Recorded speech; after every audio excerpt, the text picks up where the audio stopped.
Hello my dear students.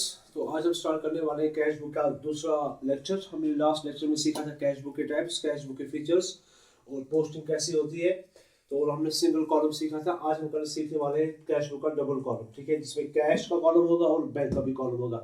Cash की entries भी आएंगी, बैंक की एंट्रीज भी आएंगी। एंड मैं क्वेश्चन ले रहा हूँ, बुक है वी वासन की। वी वासन की बुक है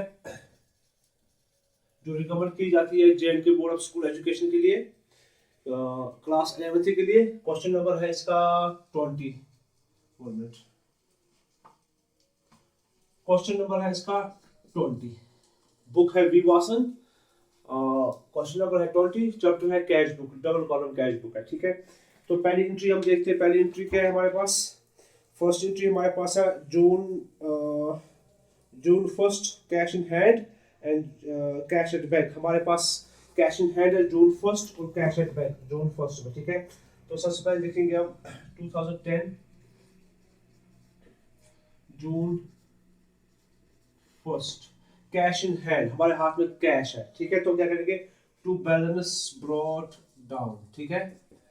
महीने के स्टार्ट पे हमारे पास कैश है। कैश इन हैंड हमारे पास है 4420, 4420, 4420 और बैंक में हमारी बैलेंस है 17,890, 17,890। सेकेंड एंट्री हमारी होती है जून थर्ड कैश सेल्स। हमने कैश सेल किया, हमने गुड्स बेचे जून थर्ड को। अच्छा, इसकी एंट्री क्या होगी कैश सेल की? जून थर्ड पहले कैश सेल की एंट्री क्या होती है? Cash account debit to sales account, ठीक है। तो कैश डेबिट में हम भी यहाँ पर डेबिट में आएंगे, तो जून थर्ड है, ठीक है। तो सेल आएगा यहाँ पर to sales account, to sales account. कितना है हमारे पास? 1200। तो हमने कैश किए तो कैश की एंट्री आएगी, तो कैश के कॉलम में सिर्फ इफेक्ट आएगा 1200 का।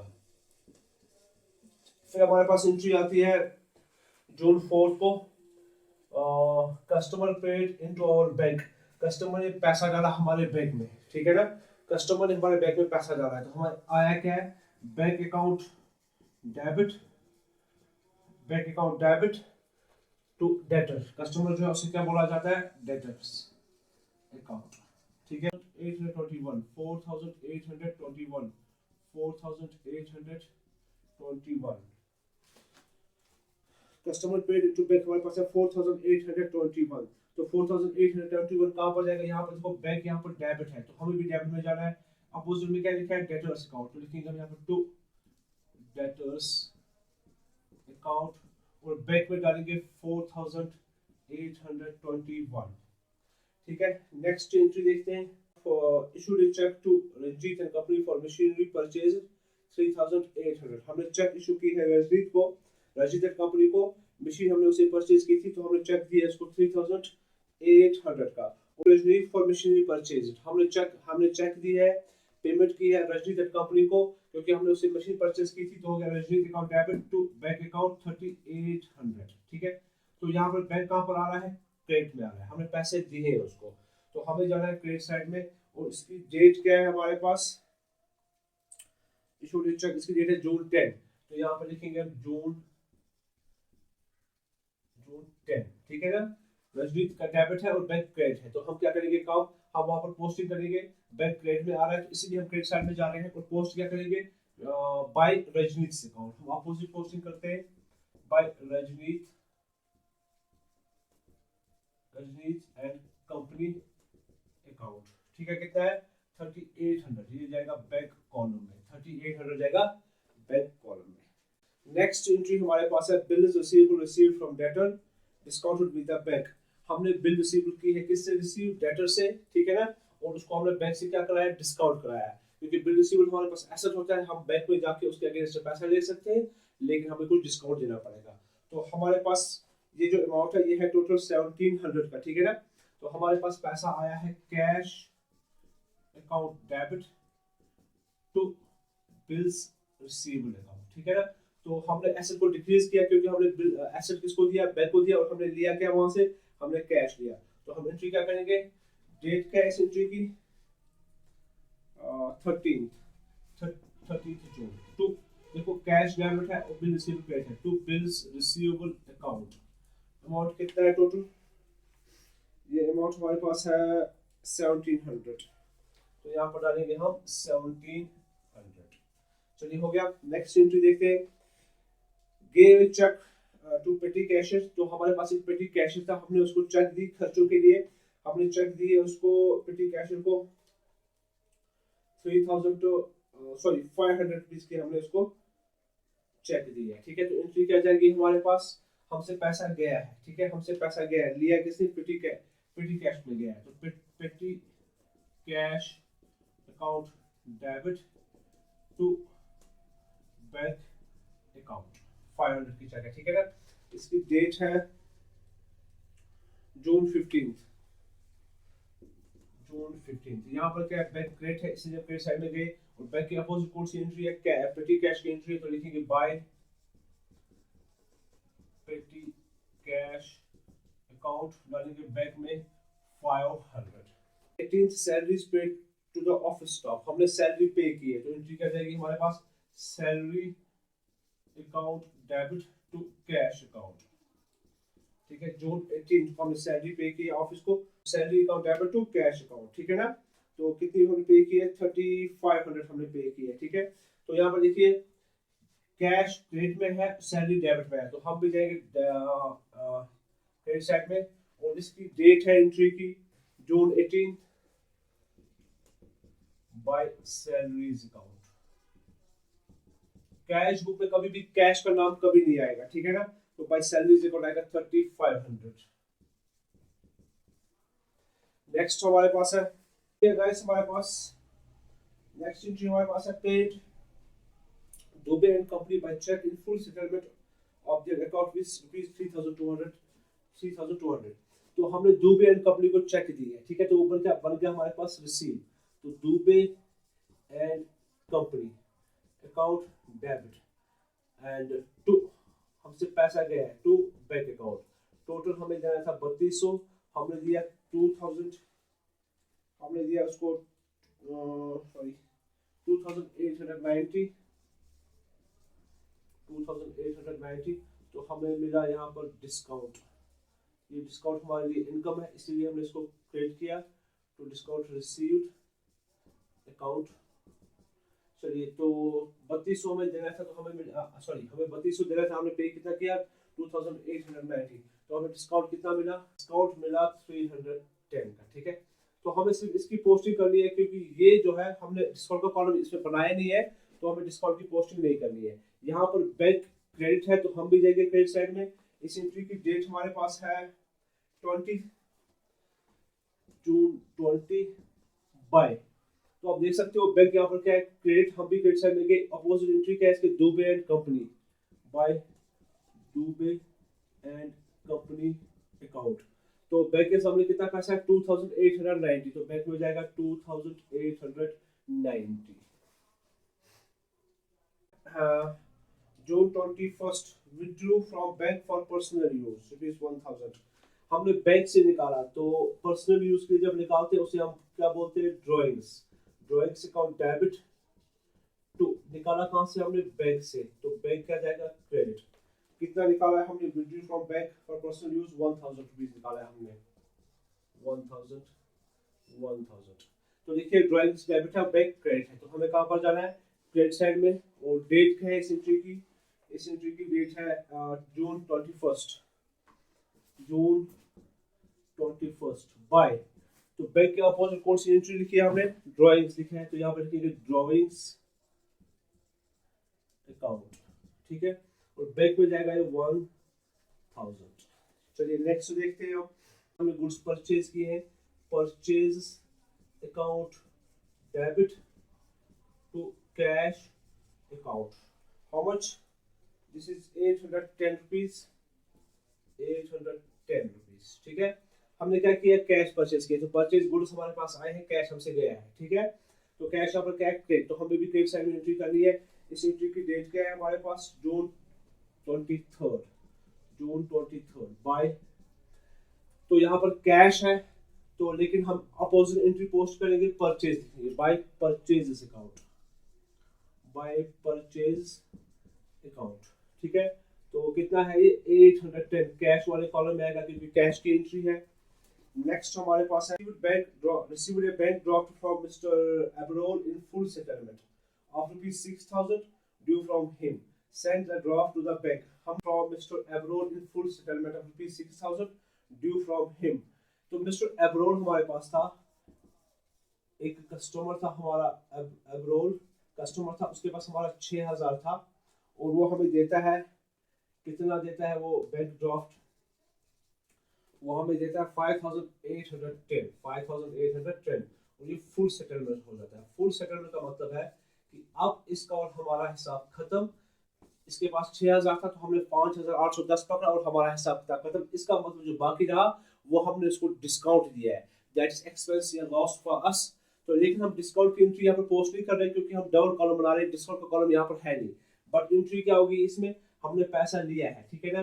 किससे लिया है, बैंक के थ्रू लिया है। तो बैंक अकाउंट डेबिट कितना लिया हमने 5,810 तो बट हमें लेना कितना था 6,000 लेना था, तो डिस्काउंट की एंट्री भी डेबिट जाएगी, डिस्काउंट अलाउड अकाउंट डेबिट। तो हमने इसको डिस्काउंट दिया 190 का और मिस्टर एब्रोल के पास टोटल हमारा कितना पैसा था 6,000। उसके पास हमारा 6,000 था, हमने लिया उसे 5,810 और हमने डिस्काउंट दिया 190 जो लॉस हमारे पास है। तो डिस्काउंट की एंट्री को हम यहाँ पे पोस्ट नहीं करेंगे क्योंकि डिस्काउंट कॉलम हमने बनाया नहीं है, तो हम सिर्फ करेंगे किसकी एंट्री को पोस्ट, यहाँ पर बैंक की एंट्री। तो बैंक यहाँ पर डेबिट है तो हम आएंगे यहाँ पर लिखेंगे टू बैंक के अपोजिट कौन सी एंट्री है, एब्रोल्स अकाउंट, ठीक है। कितना पैसा है यहाँ पर बैंक के सामने 5810 तो लिखेंगे बैंक कॉलम में 5810। अच्छा, इस एंट्री की डेट क्या है यहाँ पर, जून 27। नेक्स्ट हमारे पास है guys received payment of loan of rupees 9,000 and 2/3 of the amount deposited into bank हमने यहाँ पर पैसा लिया है, कितना लोन हमने लिया है 9,000। इसका 2/3 हमने क्या किया है, and 2/3 of the amount deposited into bank, इसका 2/3 बनता है हमारे पास 3,000। इसको हमने बैंक में डाला है और 6,000 हमारे पास कैश है, ठीक है। तो एंट्री क्या होगी हमारे पास, हमने पैसा लिया है यहाँ पर, तो cash account debit bank account debit to loan account, क्योंकि लोन लायबिलिटी होती है इसीलिए हमने इसको क्रिएट किया। टोटल लोन कितना है 9,000 में से 3,000 गया बैंक में एंड 6,000 गया कैश में। तो एंट्री करते हैं हम, इसकी डेट हमारे पास है जून 30 इसकी डेट हमारे पास है। तो कैश भी डेबिट है बैंक भी डेबिट है, इसीलिए हम डेबिट साइड में आते हैं। तो लिखेंगे हम लोन अकाउंट, दोनों का क्रेडिट क्या है लोन, टू लोन अकाउंट। तो कैश में कितना जाएगा, कैश में जाएगा 6,000, लोन में बैंक में कितना जाएगा 3,000। चलिए नेक्स्ट एंट्री देखते हैं। जून 30 की एंट्री हमारे पास है withdraw cash for office use, हमने बैंक से पैसा निकाला ऑफिस यूज के लिए। ये इंपॉर्टेंट एंट्री है, इस पे ध्यान देना। हमने बैंक से पैसा निकाला ऑफिस यूज के लिए, ठीक है ना। तो एंट्री क्या होगी हमारे पास, पैसा हमारे पास आया, कैश हमारे पास आया, कैश अकाउंट डेबिट टू कहां से आया पैसा, हमारे बैंक अकाउंट से पैसा आया। अच्छा, ये कितना था अमाउंट टोटल हमारे पास, ये था 500 रुपीज, ये था 500 रुपीज। अब देखिए इस एंट्री में इंपॉर्टेंट क्या है, कैश भी है बैंक भी है, एक ही ट्रांजैक्शन है, कैश भी है बैंक भी है। कैश का कहां पर है, डेबिट साइड में, तो यहाँ पर आएंगे लिखेंगे हम यहाँ पर 30, ठीक है ना। तो हमें कैश की एंट्री करनी है तो हम क्या लिखेंगे टू बैंक अकाउंट डालेंगे, कहां पर हम कैश के कॉलम में डालेंगे 500। और सेम इसी एंट्री का ट्रांजैक्शन क्रेडिट साइड में भी आएगा क्योंकि बैंक यहाँ पर क्या है क्रेडिट में। तो लिखेंगे जून 30 बाय, तो बैंक के अपोजिट कौन सी एंट्री आती है कैश अकाउंट की, तो लिखेंगे बाय कैश अकाउंट और अमाउंट किस में डालेंगे आप बैंक में, कितना 500। इस एंट्री को बोलते हैं कॉन्ट्रा एंट्री, क्या बोलते हैं इसे, कॉन्ट्रा CONTRA। जिस एंट्री के दो साइड इफेक्ट पड़ेंगे, एक ही ट्रांजैक्शन के अगर डेबिट साइड भी इफेक्ट आता है, क्रेडिट साइड भी इफेक्ट आता है, उसे बोला जाता है कॉन्ट्रा। इसको हमें यहाँ पर ये जो एलएफ कॉलम है, यहाँ पर हमें सी लिख के इसको इंसर्कल करना पड़ता है। एलएफ कॉलम में हम इसको सी लिख के इंसर्कल करना पड़ता है। तो कि जो इससे क्या होगा, इससे फायदा क्या है, जो हमारे अकाउंटिंग के यूजर्स हैं, जो हमारे अकाउंट्स चेक करते हैं, फाइनेंस अकाउंट्स देखते हैं, इन्वेस्टर वगैरह, उनको पता चल जाए ये एंट्री जो है ये एक ही ट्रांजैक्शन है लेकिन इसके इफेक्ट दो हैं। इसीलिए हमने यहाँ पर क्या किया है, सी को इंसर्ट करने किया है। सी मींस हियर कॉन्ट्रा। ठीक है, चाहे आप बैंक से कैश निकालो, चाहे आप बैंक में कैश डालो, तो दोनों टाइम क्या होगा, कॉन्ट्रा इफेक्ट लगेगा। चलिए, तो ये था हमारे पास जून 30। अब आते हैं हम लास्ट वाली एंट्री है रेंट पेड। रेंट हमने पे किया है लास्ट पे। रेंट हमारे लिए क्या होता है, एक्सपेंसेस। तो rent account debit to cash account June 30 किया और कितना पे किया हमने, 300। अच्छा, रेंट पेड है तो रेंट कैश है तो क्रेडिट है, हम भी जाएंगे क्रेडिट साइड में और लिखेंगे बाय रेंट अकाउंट और कैश में डालेंगे कितना, 300।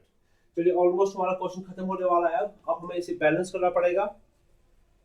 करेंगे पहले हम कैश वाली बैलेंस को बैलेंस करते हैं। तो ये वाला कैश का डेबिट साइड, ये वाला कैश का क्रेडिट साइड। तो ऑब्वियसली कैश का हमेशा कौन सा बड़ा रहेगा, डेबिट साइड ही बड़ा रहेगा। ठीक है ना, क्योंकि जितना आपके पास कैश है उतना आप खर्च करोगे। ये रिसीट है, वो पेमेंट है। तो कैश में बैलेंस भी डेबिट साइड में आती है और हमेशा बैलेंस शीट कहां पर आएगी, क्रेडिट साइड में। या तो अकाउंट बराबर हो जाएगा या बैलेंस शीट ही निकलेगी। ठीक है, तो देखिए यही वाला साइड बड़ा होगा। तो ये कितना है, 4420 प्लस 1200 प्लस 1700 प्लस 3000 प्लस 500, ये बनता है हमारे पास 9120। तो दोनों साइड लिखेंगे 9120। तो अब यहाँ पर क्या निकलेगा, इसका बाय बैलेंस कैरीड डाउन। ठीक है ना, तो 9120 में अगर हम सबको माइनस करें, 3500, 810 और माइनस 300, तो हमारे पास आ जाता है 4510। 4510। तो ये बैलेंस शीट कहाँ आएगी, यहाँ पर, सॉरी यहाँ पर डेट लिखना है हमें, जुलाई 1 टू बैलेंस ब्रॉट डाउन 4510। चलिए, अब आते हैं कहाँ पर हम, बैंक के कॉलम में। बैंक के कॉलम में यहाँ पर भी ब्रॉट डाउन आ सकता है, बाय बैलेंस, सॉरी यहाँ पर भी बाय बैलेंस शीट आ सकता है, यहाँ पर भी आ सकता है। क्योंकि मैंने आपको समझाया था कि अगर ओडी हुआ, अगर हमारा लोन होगा, अगर हमारा बैंक अकाउंट ओडी हो चुका है, माइनस में जा चुका है, तो उसकी बाय बैलेंस बीडी यहाँ पर भी आ सकती है। इस क्वेश्चन में तो यहाँ पर आई, क्लोजिंग इधर भी हो सकती है, डेबिट साइड में भी, क्लोजिंग क्रेडिट साइड में भी हो सकती है। तो बैंक का कॉलम देखते हैं कौन सा साइड बड़ा है। तो हमने कैश को टोटल किया, ये हमने बैंक है, इसको भी हमने टोटल किया। बैंक का डेबिट साइड ही बड़ा है, क्रेडिट साइड छोटा है, तो बैंक का टोटल आता है 34,521। तो दोनों साइड हमने लिखा 34,521। उसमें से हमने ये माइनस किया क्रेडिट साइड वाले, ये वाले आइटम्स। ठीक है, तो हमारे पास बैलेंस आती है 25,831। इसको हमने ट्रांसफर किया नेक्स्ट मंथ के लिए 25,831। हमारा complete question book V Vasans की बुक से हमने एक क्वेश्चन लिया है। Text book for accountancy, financial accounting for class 11th, V Vasan है, एस चांद इसके पब्लिशर है। तो ये है recommended book by JNK board of school education, class 11th। Chapter था हमारा कैश बुक, क्वेश्चन नंबर था 20। ठीक है, तो हमने इसको कंप्लीट किया। तो नेक्स्ट चैप्टर में हम ट्रिपल कॉलम सीखेंगे और पेटी कैश जो है अकाउंट, पेटी कैश बुक जो है वो भी हम सीखेंगे। अगर आपको मेरा वीडियो अच्छा लगा तो लाइक कीजिएगा, और अगर आपको कुछ पूछना है, कोई क्वेश्चन पूछना है या कोई सजेशन देनी है तो आप कमेंट में लिखिए, तो मैं आपको रिप्लाई दूंगा। So thank you my dear students.